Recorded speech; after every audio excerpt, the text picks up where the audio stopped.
Olá, vamos agora trabalhar a parte de reações em eliminação, mais uma, né? Só que agora de haletos orgânicos. Pessoal, sinceramente, continua tendo as mesmas características de desidratação. Só que agora, logicamente, você não vai obter água. Se você vai ter um haleto, vamos lá, lembrar? Você está falando de um halogênio, elemento do grupo 7A. Então vai sair o hidrogênio de um lado, o haleto do outro, vai dar o quê? Um ácido, né? Um ácido inorgânico. Lembre que nas reações de eliminação você tem uma substância orgânica que você vai promover uma reação de eliminar, então você perde parte dela. Essa parte que está sendo perdida é uma substância inorgânica e você vai obter o seu produto orgânico. Então, mais uma vez, eu estou sendo assim um pouco até enjoado falar o tempo todo, não decora. Visualiza o que vai ocorrer. Tenho certeza que vocês já sabem onde é que vai sair, qual é o hidrogênio mais fácil de ser retirado. Essa regra a gente vem discutindo em todas as aulas, mas vamos falar de novo. E aí você percebe, se eu elimino átomos, ora, vai ter que entrar o quê? Uma dupla. Se você vai eliminar alguma coisa, você vai ter que, logicamente, criar uma insaturação. Então, veja, é um processo que até mental você faz. Tente imaginar aí um haleto orgânico e retire o hidrogênio e o haleto. Quando você retira ele, você vai formar esse ácido inorgânico, um hidrácido, você vai restituir a ligação π, ou vai produzir a formação de ligação π. Ou seja, vai dar um alceno, né? Beleza? Então vamos ver aqui um exemplo que fica mais fácil.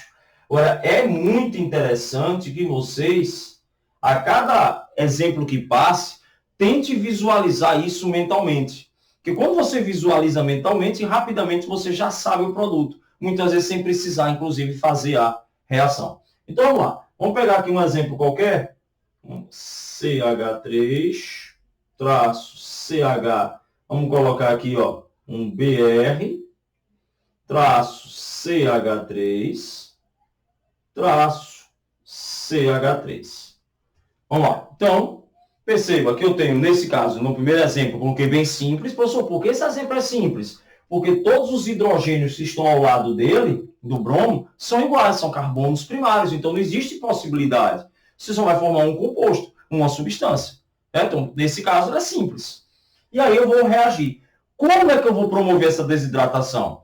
De novo, não é um tipo de pergunta que se faz em provas mais simples. Então, a nível de um vestibular tipo Enem, você não tem que ficar preocupado com o mecanismo, você não tem que ficar preocupado quais são os reagentes necessários, mas é lógico, eu vou sempre falar para que vocês possam ter uma qualidade melhor do que geralmente os alunos vão ter.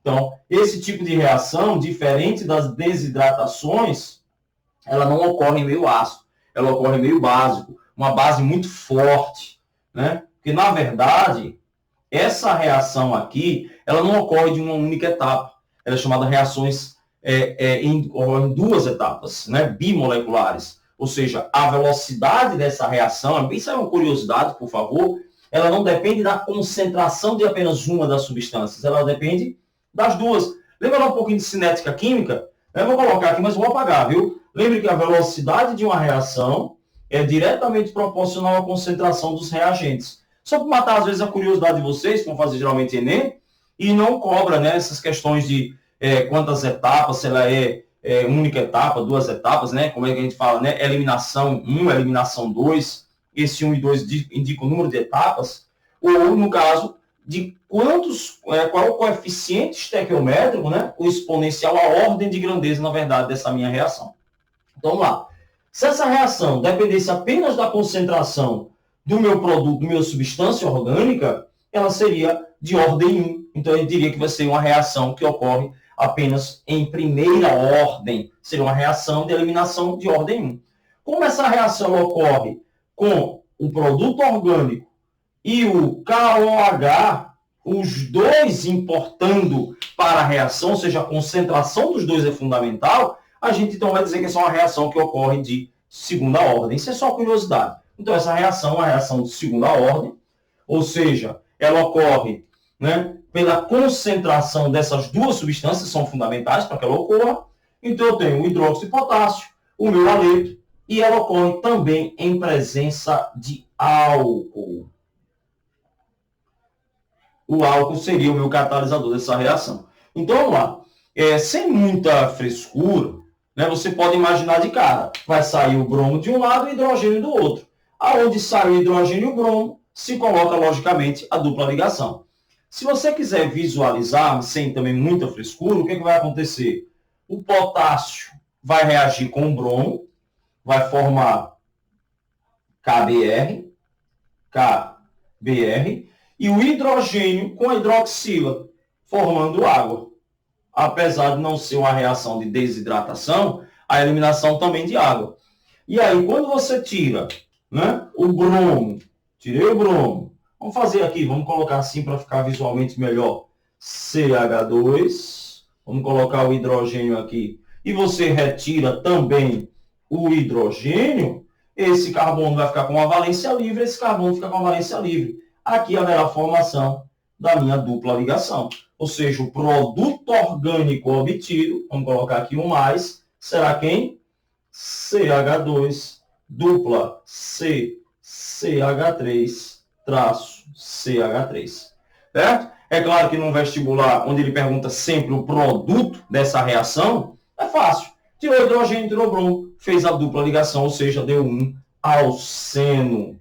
Deu um alceno. Tranquilo?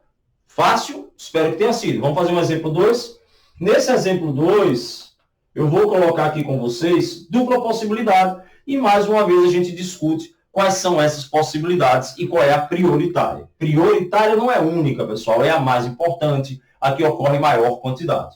Então, bora. Vou colocar aqui de propósito, ó, CH2, vou deixar assim, ó, hidrogênio, traço CHBr, traço CH hidrogênio, traço CH3.